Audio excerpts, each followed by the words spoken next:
Nito Garcia of Nito and Elba, one of his trips to New York, he did something that he had never done before, not in New York, was have like a little seminar. It was like a lecture. And at one point he started talking about the history of cabeceo and, you know, the milongas of old. And when he was a kid, women could not go to the milonga alone. The mother would escort the women, the girls, to the milonga. And all the men would be in the center of the dance floor. And the girls would be, you know, off the dance floor with their mothers. So the men in the center of the floor would give a cabeceo to the girl, and then he'd have to ask permission from the mother to dance with her. And then, this is something else that I later learned. My first trip to Argentina, I was like angry that people were just standing on the dance floor for almost half the song before they start dancing.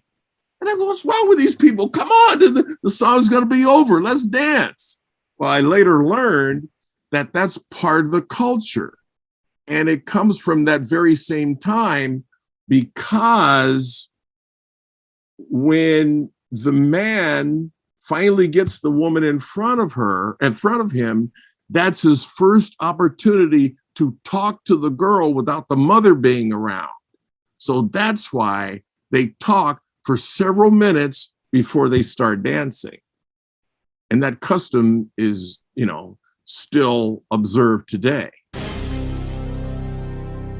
For those of you who have been dancing tango for years, but you feel that you can't quite capture the essence of it and step up to the next level, still struggling to communicate in the language of tango.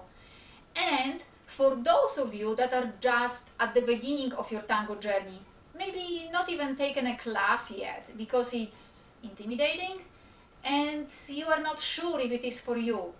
Never before has this ensemble of tango experts came together to reveal the unique and ever-changing thought process behind teaching, learning, sharing, and evolving Argentine tango. The Tango Secrets Summit will give you a glimpse into full understanding. It will allow you to attain unattainable, even if just for a second.